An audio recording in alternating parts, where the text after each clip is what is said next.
Hello everyone. In this video, we're going to talk about funding or raising funds for your business or startup, and I'm going to review 5 very important questions you need to think about to determine if funding is right for you. The journey of raising funds for your business's growth is a strategic move that requires thorough consideration and absolute meticulous planning. However, the first question I would challenge you with is to decide if pursuing funding is the right move for your business and business plan at all in the first place. For a startup or small business, funding is often seen as a rite of passage and equally validation of its potential for growth and success. However, there are scenarios where seeking external funding might not align with the best interests of the business. So let's go through some scenarios now. Scenario number 1, timing. Is the timing right? This will boil down into 2 major areas to think about: the state of your business and the state of the market. Let's start with your business. As an investor, the first thing I'm going to look at is your business plan. If your startup is still in the early stages of development and hasn't established a clear and viable business model, raising funds might not be the best move. Investors are going to want to see a proven concept and a path to profitability before committing. Second thing I'm going to look at is for market validation. If your product or service hasn't gained traction in the market and you have limited evidence of user interest or demand, seeking funds prematurely can be risky. If you do proceed with funding at this point, your evaluation will suffer for it. It's important to validate your idea in the market before scaling with external capital. The second part of the timing conversation is the market. This is a really broad category and we won't be able to dive too deep, but you will want to be very conscious of the market conditions you're trying to raise funds in.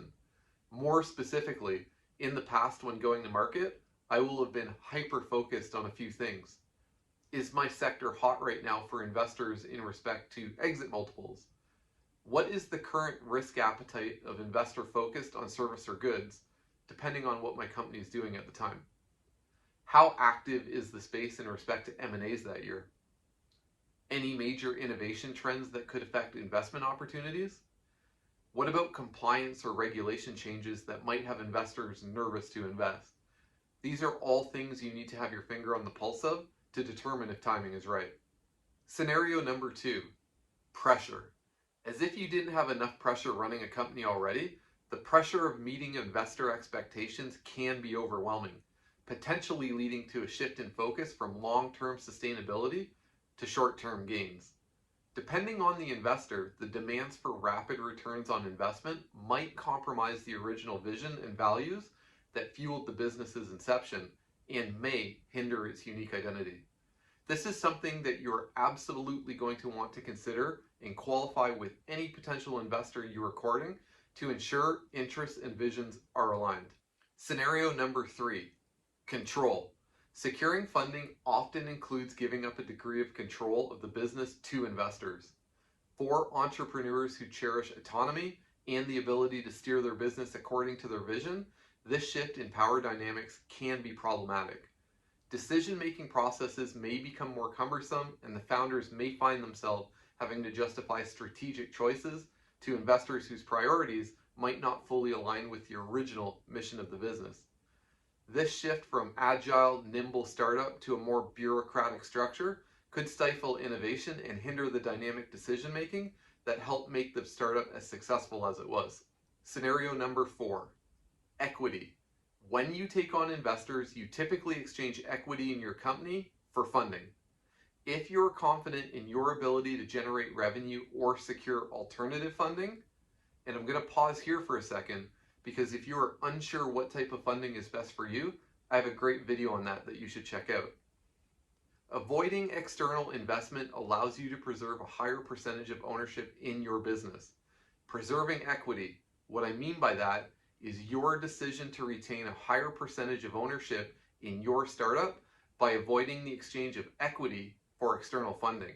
This is absolutely something you have to consider if you're profitable already or close to. Scenario number 5, dependency.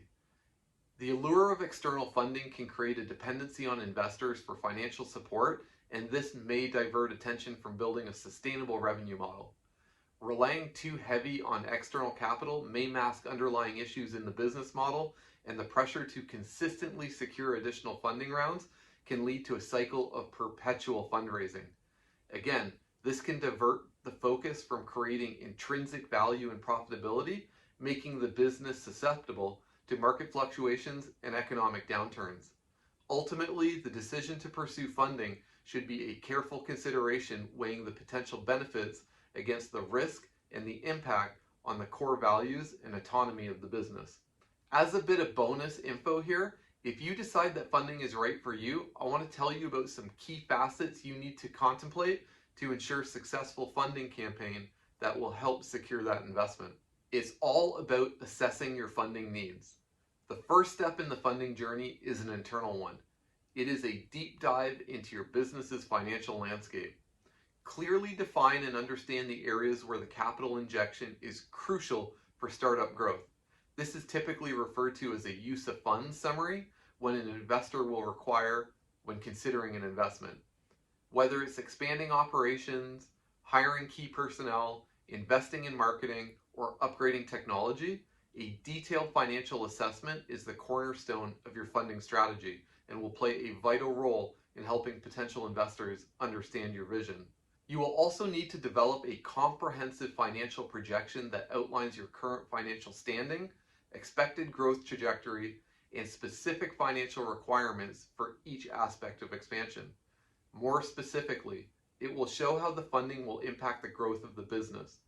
This projection not only serves as a roadmap for your internal planning, but also provides potential investors with a transparent view of your financial needs and the impact their investment could have. As a final thought on whether funding is the right choice for your business, it's really a conversation of, is it the right time? Or preserving equity as a strategic choice that balances the need for capital with the desire to retain control and ownership of the business. It's a consideration that reflects the founder's vision for the company's growth, their confidence in its potential, and their preference for maintaining control in the overall decision making. I hope this video gave you something to think about, and if you found it insightful, you should check out my ebook. I'll put the link in the description below, which covers the first 10 things I would address when helping an organization guide through or plan for a growth phase in their startup. Lastly, if you like content like this, please subscribe so you don't miss any videos in the future. Thanks again for watching.